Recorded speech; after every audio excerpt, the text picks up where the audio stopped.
할렐루야. 한 주간에도 평안하셨나요? 진짜 여름이 찾아왔죠? 요즘 좀 더운 날씨가 되고 있습니다. 여름인 것 같아 저는 좋은데 여러분 어떤지 모르겠습니다. 말씀을 나누기 전에 이번 주 수요일 날에 저희가 수요 기도회를 계속합니다. 이번 주에 찬양 인도하면서 이런 찬양이 있었어요. 나의 기도하는 것보다, 이 찬양 아시나요? 이 찬양을 하면서 기도를 하면 저에게는 늘 어떤 마음을 주시면 정말 내가 기도한 것보다 나의 삶 가운데 주님이 더욱더 이루셨구나, 그러셨구나 하면서 눈물을 흘리곤 합니다. 주님의 은혜 안에 있게 되죠.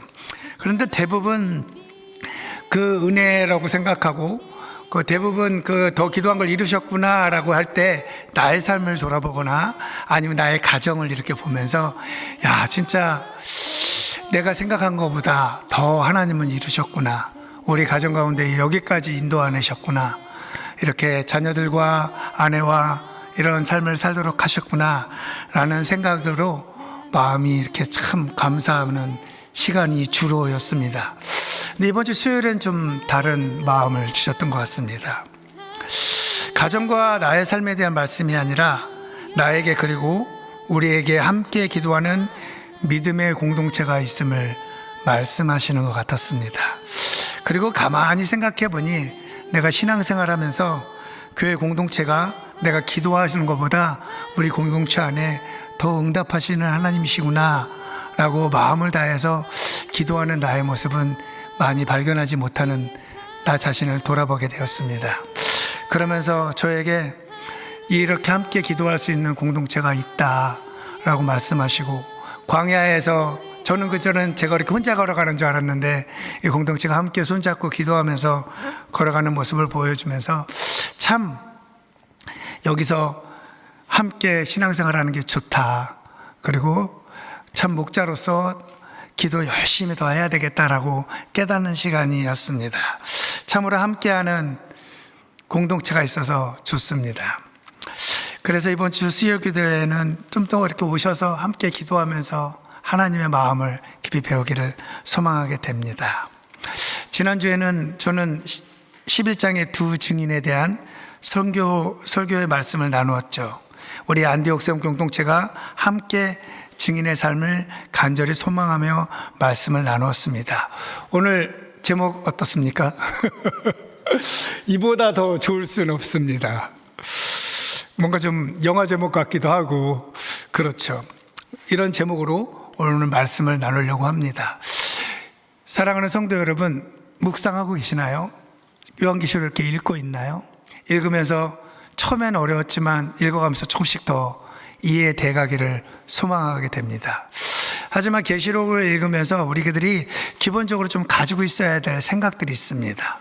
우리들이 기본 상식과 좀 알고 있는 거와 좀 다른 것들, 지난번에 우리 탁조 목사님이 말씀한 것처럼 크로노스와 카이로스가 다르다는 겁니다. 그래서 크로노스는 뭐냐면 우리 인간들이 정해놓은 시간이죠.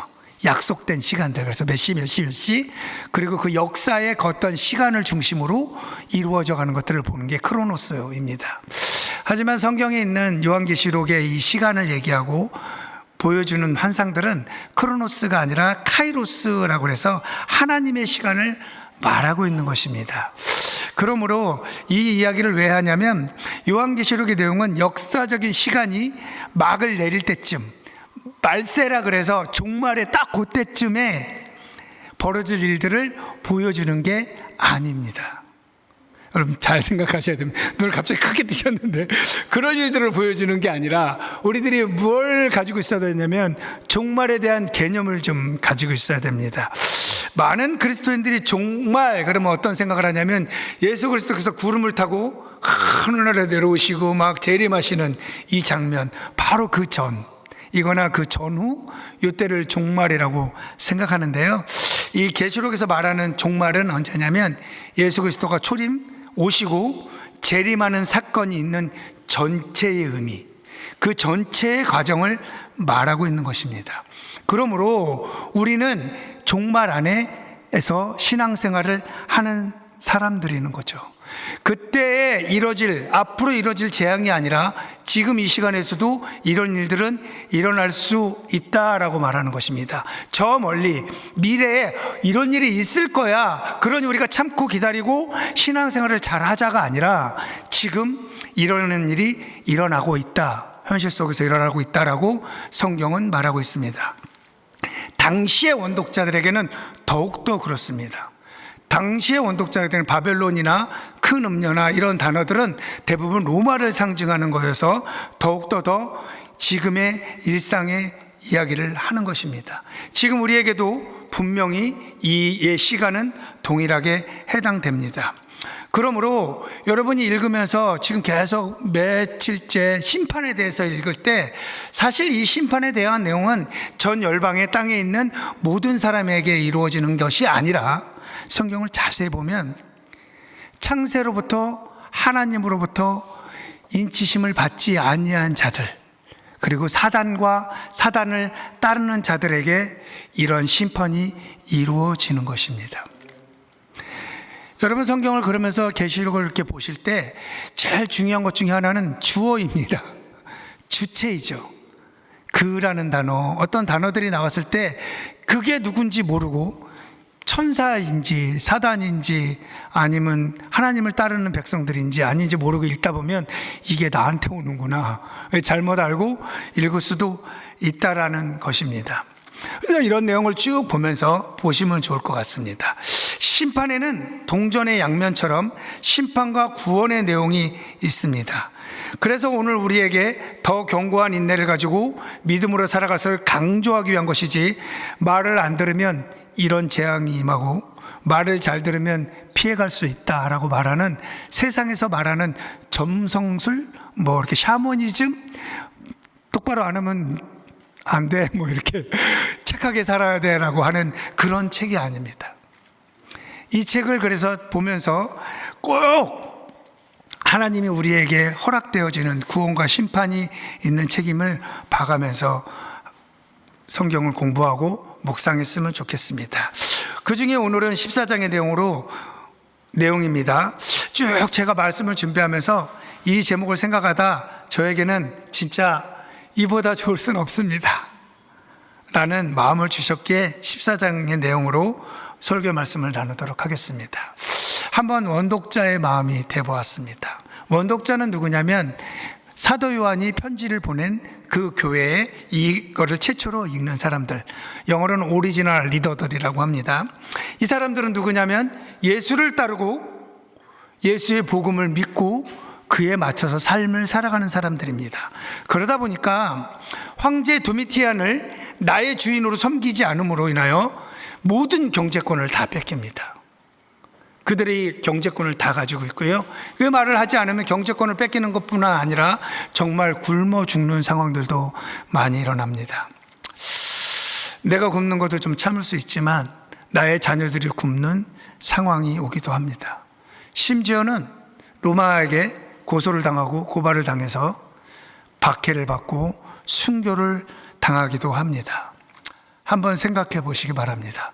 이때 모든 사람들이, 대부분의 사람들이 이렇게 살아갈 때 내가 순결함으로 순교를 당하는 상황까지 순결함으로 이 믿음의 신앙을 음행하지 아니하고, 여기서 음행은 우상 숭배를 하지 아니하고 황제를 섬기지 아니하고 살아가는 게 쉬울까요? 너무 어렵습니다. 그러니 어떤 생각이 들까요? 내가 이게 맞나? 나 혼자 이거 이상한 짓 하고 있는 거 아니야? 내가 이게 진짜 맞아? 라는 유혹과 의심과 어려움이 있을 것이라고 생각합니다. 이런 상황 가운데 오늘의 말씀, 특별히 4절과 5절처럼 이 정말 하나님의 말씀으로 예수 그리스도의 어린 양으로 따라가는 삶을 살아가고 있고, 이런 사람에게 12절과 13절의 말씀을 딱 주신다면 그분들의 마음은 어떨까? 와, 나의 삶이 맞았구나, 나에겐 이러한 하나님께서 주시는 복이 있구나 라는 걸 분명히 인식하면, 한 번 한다면 꼭 하시는 하나님이신 거 여러분 아십니까? 하나님은 신실하신 하나님이십니다. 그 말씀으로 그렇게 약속하셔서 그 일이 이루어진다는 걸 정말 믿는다면 저 같아도 지금 저도 이보다 좋을 수는 없겠다라고 고백하지 않을까요? 그런데요, 만약 이러한 삶을 살아가려고 애쓰는 사람이 아니거나 이러한 삶을 살아가는데 삶의 1순위가 아니거나 또는 이건 성경의 이야기고 나의 삶은 아니야, 성경 이야기지 나하고는 상관없는 사람이야, 나는 상관없는 사람이야 라고 생각하는 사람이라면 뭐 좀 좋겠지만 이보다 좋을 수는 없겠다라는 고백은 일어나지 않을 것 같습니다. 오히려 뭐야 그게, 그래서 뭐가 좋다는 거야, 난 잘 모르겠는데 라고 말하지 않을까요? 그래서 오늘 제가 어떤 사람에겐 이보다 좋을 수 없습니다라고 고백하는지 함께 알아보면서 정말 간절히 바라는 것은 아멘, 할렐루야, 저희도 그렇습니다라고 하면 좋을 것 같습니다. 말씀을 들으면서 여러분은 나는 언제 이보다 좋을 수는 없지? 라고 고백하는지, 아니면 어떤 상황이면 난 이보다 좋을 수 없습니다라고 고백하고 살아가는지 같이 한번 말씀을 나눠보도록 하겠습니다. 이 사람들을 성경은 숫자라고 표현하죠. 14만 4천 명이라고 말씀하고 4절과 5절에는 어떠한 삶을 살아가는지 말씀합니다. 그러한 사람들이 어떠한 사람인지 한번 보도록 하겠습니다. 4절과 5절 말씀 한번 읽어볼까요? 이 사람들은 여자와 더불어 더럽히지 아니하고 순결한 자라, 어린 양이 어디로 인도하든지 따라가는 자며 사람 가운데서 속량을 받아 처음 익은 열매로 하나님과 어린 양에게 속한 자들이니 그 입에 거짓말이 없고 흠이 없는 자들이라 라고 말하고 있습니다. 이러한 자들에게 하나님은 14장 1절에 이렇게 말씀은 시작합니다.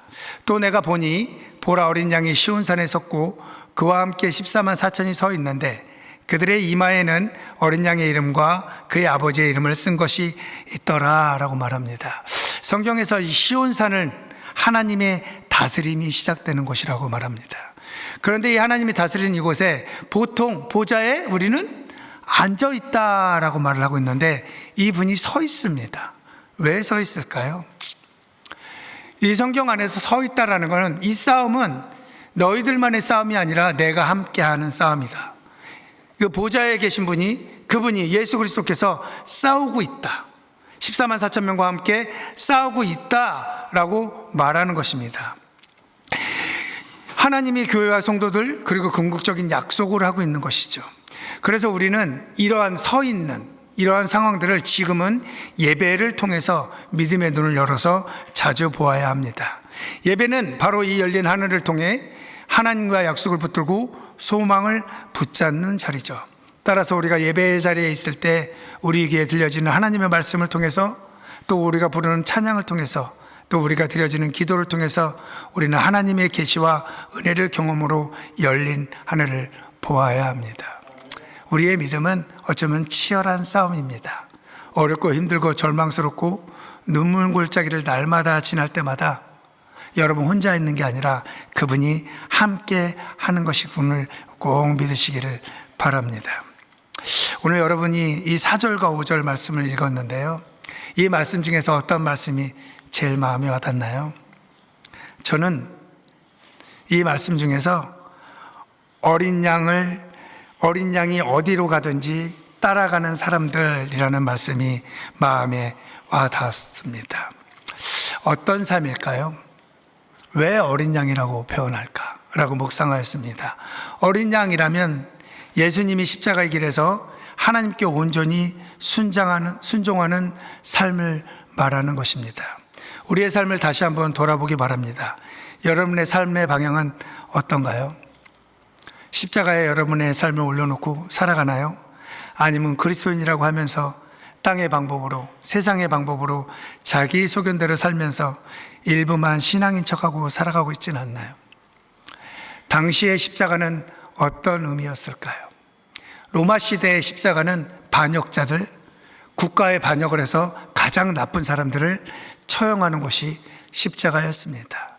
당시의 헬라인들에게는 미련한 것이 십자가였고요, 저급한 사람들만 믿는 것이 십자가였습니다. 심지어는 유대인들에게 십자가는 저주를 받은 사람들이 매달리는 곳입니다. 그 저주를 받은 곳이 매달리는 곳에 예수 그리스도가 매달린 것. 내가 매달려야 될 그 십자가의 나무에 예수 그리스도가 매달린 것이 십자가입니다. 세상뿐만 아니라 이제는 교회에서도 또 십자가를 너무 자주 이야기하니까 어떤 사람은 좀 또야 라는 말을 이야기도 하고 있습니다. 세상에서 십자가여야 하고 미련하다고 하니까 우리도 그렇구나 라고 생각하고 있지는 않나요? 이럴 때일수록 하나님의 기준으로 돌아가시기 바랍니다. 우리의 삶은 십자가로 걸어가는 삶이어야만 우리가 진정한 그리스도인의 삶으로 살아갈 수 있습니다.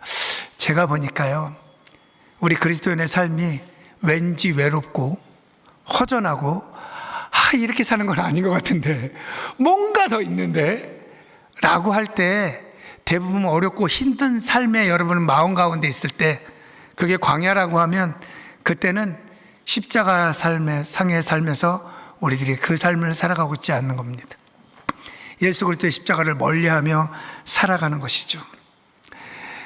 예전에 그 십자가를 사랑하며 살아온 적이 있을 것입니다. 지금도 그런가요? 그 십자가가 세워졌는데 어느덧 시간이 지나면서 예전에 좋았는데 하면서 십자가가 이렇게 흐려지고 페어드아웃이 되고 내 십자가는 어디 갔지? 하면서 살아가는 건 아닌가요? 그곳에서 우리의 죄와 상처와 허물을 다시 못 박으시고 죽어지는 시간이 돼야 예수님의 부활의 영광에 함께 동참하는 우리가 되게 됩니다.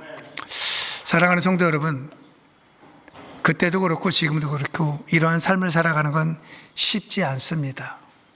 솔직히 버겁습니다. 저도 그렇습니다. 그런데요,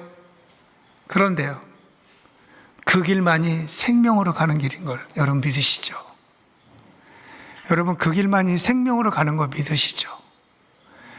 내 생명이 살리는 그 길이라는 길 때문에 우리는 엎어지고 넘어지고 쓰러져도 그 길을 걸어가야 하는 겁니다. 그리고 십자가에서 죽은 척하며 신앙인인 척하며 살아가는 게 아니라 진짜 죽어야, 진짜 예수와 함께 죽어야, 그래서 예수님과 함께 부활의 영광을 맛보며 우리는 살아가는 것입니다. 한번 생각해 보시기 바랍니다. 내가 그리고 우리가 진정으로 그러한 삶을 살아가는 것을 진심으로 애쓰고 원한다면 그러한 삶이 속량받은 삶으로 열매 맺는 삶을 살아가지 않을까요? 성경에서처럼요. 어떠한 상황이라도 비록 그 길이 고난이고 세상에서 미련하다고 하고 심지어는 생명의 위험이 있다고 하고 생명을 걸고 살려고 애쓰는 사람이 자신의 유익을 위해 그 입에 거짓말을 하며 살아갈까요? 결코 그럴 수는 없을 겁니다. 물론 연약해서 순간적으로 모면하기 위하여 거짓을 해야 하나라는 유혹은 있을지 몰라도 그 입에 거짓을 담고 아무렇게 살아가는 사람은 없을 것입니다. 어떠한 상황이든지 어린 양의 길을 따라가는 사람이라면 그렇게 살 수는 없을 겁니다. 그래서 12절의 말씀에서 인내한다는 것은 예수님을 따르는 삶을 살기 위해 정말 애쓰는 사람임을 의미합니다. 우리는 연약해서 넘어지고 그리고 세상의 방법으로 살아가기도 합니다.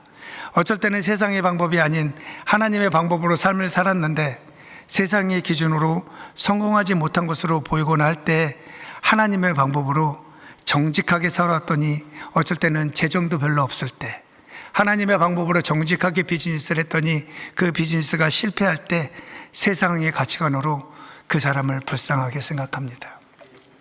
심지어는 같은 그리스도인들도 그렇게 생각하기에 여기 있었던 원독자들처럼 내가 잘못 살았나? 내가 틀린 건 아닌가? 라고 고민하기도 합니다.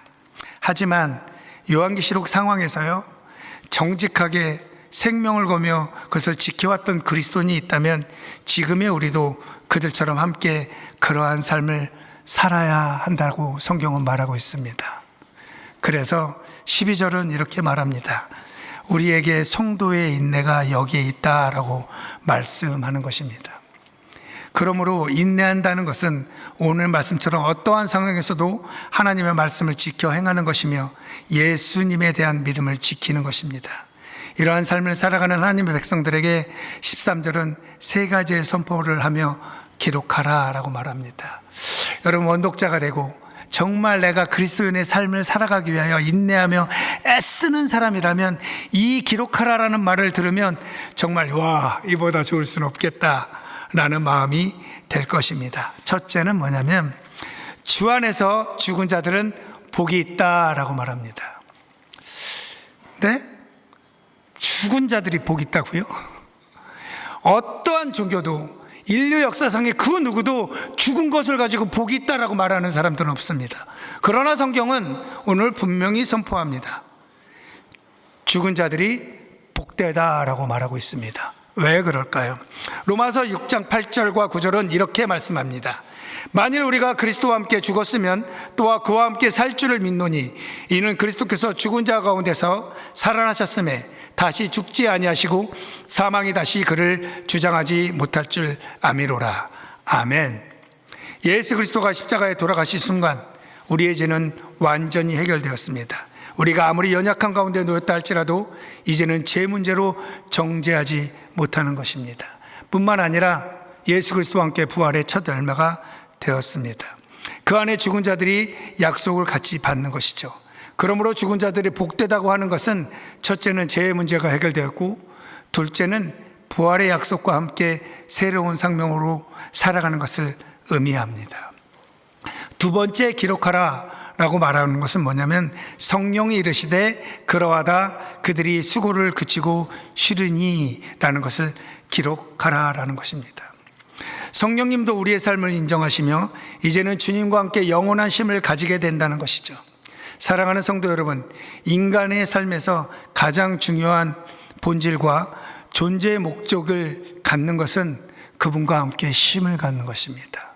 나중에 죽어서 영원한 나라에서 쉼을 갖는 것뿐만 아니라 이 땅에서 살아가면서 하나님과 동행하면서 그분과 함께 살아가면서 쉼을 갖는 것, 얼마나 축복된 삶일까요? 마지막으로 셋째는 행위가 뒤따를 것인데 라고 설명합니다. 즉 이 행위에 따라 주님 앞에 충성했던 모든 것도 헛되지 않게 그에 대한 보상이 있을 것임을 기록하며 약속을 하는 것입니다. 세 가지의 분명한 것을 기록하라 라고 하면서 약속하고 있습니다. 성경에서 기록하라라는 건 누군가가 이렇게 얘기하다가 이런 거랑 똑같아요. 야, 지금부터 중요해. 저거 꼭 저거 라는 의미로 이 세 가지를 꼭 약속하고 있습니다. 인내하며 어떠한 상황에서도 어린 양이 어디로 가든지 따라가던 사람들에게 이렇게 세 가지 약속을 분명히 하고 있습니다. 당시의 원독자들에게 이러한 세 가지 약속이 얼마나 좋았을까요? 한 번 한다면 꼭 이뤄내시는 하나님, 그것을 꼭 신실함으로 그것을 약속을 지키신 하나님이 이렇게 약속을 한다면 정말 최고의 선물이 되지 않을까요? 사랑하는 성도 여러분에게도 이것이 최고의 선물인가요? 사랑하는 성도 여러분에게도 이보다 좋을 수는 없을까요? 없는 건가요? 제가 오늘 말씀을 준비하면서 제 인생을 잠시 돌아봤습니다. 이보다 좋은 거는 무엇이 있을까라고 한번 돌아봤습니다. 사업을 할 때 되게 어렵다가 말도 안 되는 상황에서 갑자기 일이 잘 풀렸을 때 이보다 좋은가? 라고 생각해 봤고요. 아내에게 프로포즈를 했더니 받아주더라고요. 여러분 그래 본 적 있나요? 동호야 기분 좋았나? 누군가에게 프로포즈 반주를 주고 프로포즈를 했더니 그거 받아주는 거 너무 좋을 것입니다. 받는 자매님도 좋겠죠. 또 언제일까라고 생각해 봤더니 뉴질랜드에 와서 새벽에 40일 호렙산 40일 예배 기도를 다니며 영주권을 위해서 기도했더니 그 영주권이 비자가 나왔을 때 자녀들을 키워가면서 자녀가 제가 원하는 그 기도했던 그 하면서 원하는 대학을 붙고 1년 동안 직장을 위해서 고민했지만 결국에는 원하는 직업을 가졌을 때 그때가 가장 이보다 좋을 수는 없습니다라고 고백하는 것일까? 라고 생각해 보았습니다. 대부분의 사람들은 이럴 때 많이 그렇죠. 또 어떤 사람들은 그 열망하던 집을 샀을 때 이보다 좋을 수는 없다라고 말할 수도 있습니다. 근데 진짜 이 오늘 말하는 13절에서 말하는 이 정도의 수준일까요? 제가 봤을 때는 아닐 것 같은 마음이 듭니다. 물론 감사하고 좋은 일이죠. 하지만 제가 깊이 기도하면서 생각해 보았습니다. 지금 제가 이보다 좋을 수는 없습니다라고 고백하고 싶은 상황은 무엇일까라고요. 근데 저에게 주신 마음은 이것입니다. 수요기도회에서 저희가 기도하는 저희 가족들이 예수님을 마음으로 믿는 것입니다. 그분들이 예수님을 믿게 된다면, 그래서 그분들이 오늘 13절에 나와 있는 고백들을 마음으로 믿어진다면 제가 주님께 그렇게 기도할 것 같습니다.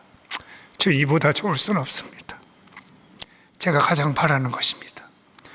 또한 우리 교회 성도들이 정말 이 약속을 붙들고서 우리가 정말 하나님의 말씀을 붙들고 지키고 행하며 살아간다면 주님, 이거보다 더 좋을 건 없을 것 같습니다.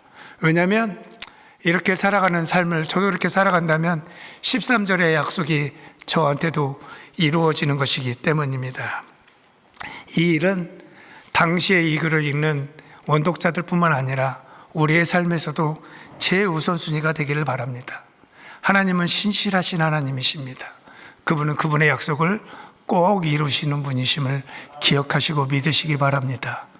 믿음의 싸움은 쉽지 않을 수 있지만 함께하는 공동체가 있고 예수 그리스도께서 서서 우리와 함께 박수치며 열광하며 함께 싸워주시기에 우리가 이 싸움을 싸워갈 수 있고, 믿음의 싸움을 싸웠을 때, 그리고 어린 양의 길을 어떠한 상황에서 따라갈 때 우리는 이 약속을 누리며 주님께 감사하며 영광 돌리는 사람이 되는 것이라고 생각합니다.